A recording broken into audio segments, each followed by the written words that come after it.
Good morning, and a warm welcome to your show, Sunny Mornings San Francisco. I'm your host, Melissa, and it's Friday, August 21st. You'll be interested to know, 67 years ago, today, in 1959, Hawaii joined the United States as the 50th state, bringing its vibrant island culture, strategic Pacific location, and unique traditions into the national fold. Statehood expanded American democracy across the Pacific, strengthened national defense and economic ties, and celebrated the inclusion of a diverse people and heritage. So now you know. And now, it's time for the Surf Report. Friday at Ocean Beach. This morning it's looking choppy with waves at 2 to 3 plus feet. Conditions remain consistent through the morning, holding at 2 to 3 feet until noon. Winds are onshore at 13 miles per hour, increasing to 15 miles per hour by noon. Best time to ride is at 7 a.m. with the 4-foot incoming high tide, when the south-southwest swell is 2 feet at 14 seconds, and the onshore wind is 13 miles per hour. The first high tide on Friday will be 4 feet at 9:15 a.m., followed by a 3.5-foot low tide at 1. The nearshore buoy in San Francisco Bar reads 60 degrees for the water temperature. Saturday brings choppy conditions with waves around 2 feet and winds from the west-northwest at 14 to 16 miles per hour. Sunday sees a steady increase in swell, with waves building to 2 to 3 plus feet in fair conditions in the morning, though choppy by afternoon. Monday continues with similar size, holding 3 plus feet, but conditions remain challenging throughout the day. This morning, it's cloudy and it feels like 61 degrees with 12 mile per hour wind. The sunset will take place at 7:55 and it will rise again tomorrow at 6:31. It looks like we're in for some mostly cloudy skies today, with a high around 60 and a mild breeze.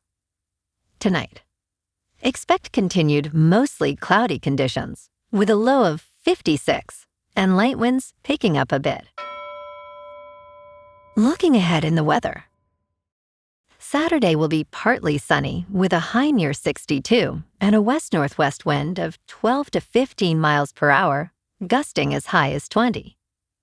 Mostly cloudy nights continue with lows around 57 through Tuesday, and mainly mostly cloudy days with highs near 62 Sunday through Tuesday.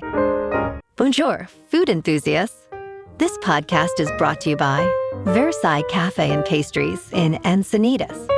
Nestled on El Camino Real South, just north of Encinitas Boulevard, this cafe is a haven for culinary delights. Indulge in their amazing Eggs Benedict or their gluten-free crepes. You can grab a panini for lunch or just breeze on through to get your morning coffee. They are open every day from 8 to 5. So stop on by and don't forget to tell them Sunny Morning sent you. In local news, in 2013, Natchez Lee, a 7th grader at Willard Middle School, found hope in a cooking elective that transformed their school experience, saying it was pretty much the only thing that I was looking forward to doing at school. Now, over a decade later, Lee is the chef behind Daffodil Projects, a plant-based pop-up that showcases produce-driven diaspora food from the American Southeast. The program, Growing Leaders, continues to thrive, selling hundreds of meals every other Thursday, thanks to dedicated teachers like Matt Sang, who rallied students to fund their culinary education amidst budget cuts. Lee's journey from a hesitant student to a celebrated chef illustrates the power of community and creativity as they aim to redefine Southern cuisine and nurture curiosity about food culture.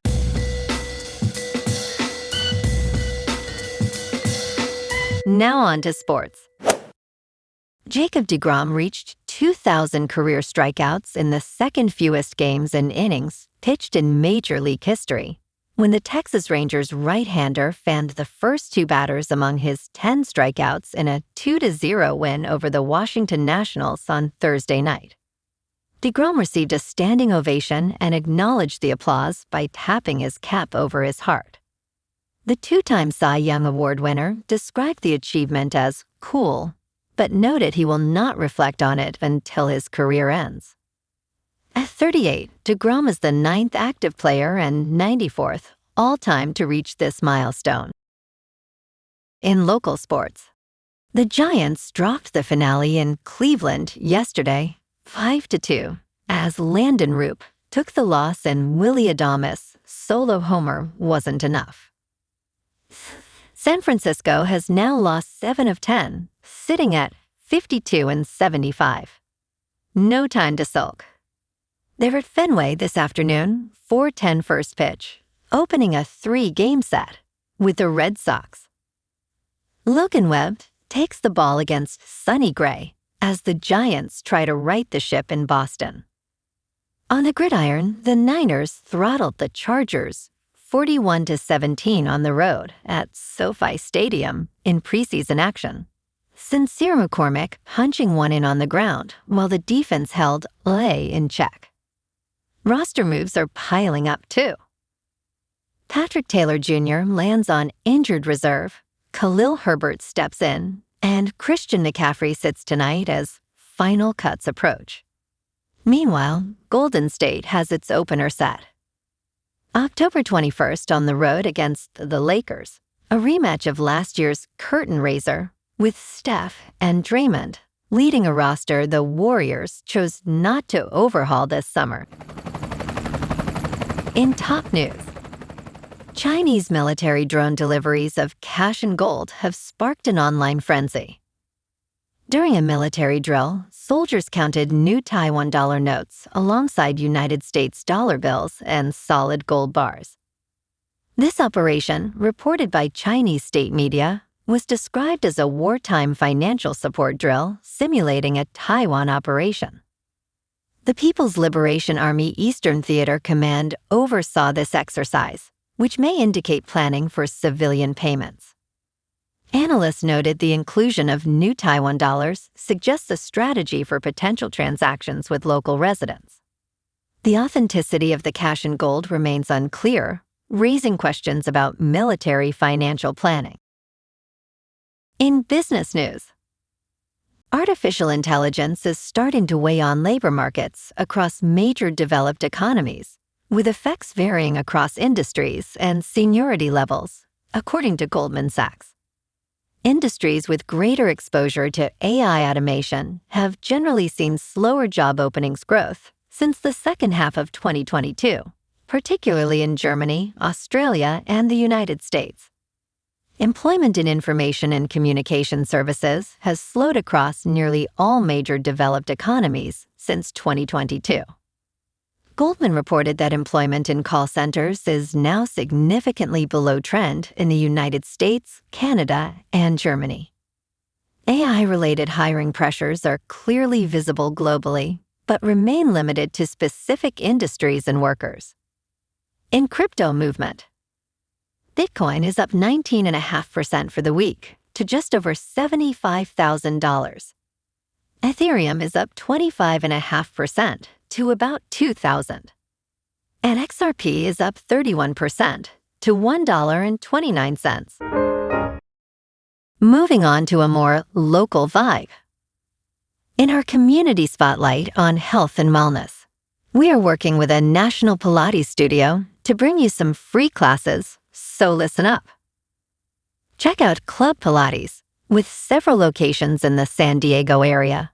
Pilates presents a comprehensive wellness approach, cultivating strength, reducing tension, and elevating mental well-being. Scientific research affirms its benefits. So now you can check out Club Pilates for a free class, with locations in Encinitas, Solana Beach, Oceanside, La Jolla, and more. Just be sure to tell them Sunny Morning sent you by. And now, back to the show. Let's talk science. Microbes from Earth may survive on the moon, scientists find. Even a boot print or a rover's tread may create a habitable area. A new study reveals that microbes might endure the moon's harsh surface in a state of suspended animation. Previous research identified ultraviolet rays and heat as significant barriers for microbial life. However, this earlier work did not consider the shelter provided by hills and valleys on the moon. The researchers analyzed 3 kinds of bacteria and 2 kinds of fungus commonly found on crewed space missions. Both lunar poles likely have areas where microbes could survive in cryptobiosis. Future experiments may explore the limits of microbial resilience in extreme environments, emphasizing the moon's unique conditions. And in entertainment news, Apple TV's Slow Horses continues to deliver thrilling twists in its upcoming 6th season, with a trailer revealing the return of fan-favorite character Sidney Baker, played by Olivia Cooke. The protagonist, River Cartwright, portrayed by Jack Lowden, meets Sid in Season 1, where she helps him uncover a kidnapping plot. Despite her supposed death, viewers have speculated about her return, and the new trailer confirms her survival. Season 6 adapts 2 novels by Mick Herron, promising even more drama as the agents face execution. Fans eagerly await the premiere on September 16th, with all previous seasons available for streaming. Well, alrighty folks, it's time for the quote of the day. And today, our quote comes from the American author and journalist, Hunter S. Thompson. And he said, "Freedom is something that dies unless it's used." And that's a wrap for this morning. You can check out our Instagram, YouTube, and TikTok for some captivating aerial videos with local news and the surf reports. Have an amazing day, my good friends. We'll see you tomorrow with another episode of Sunny Morning San Francisco.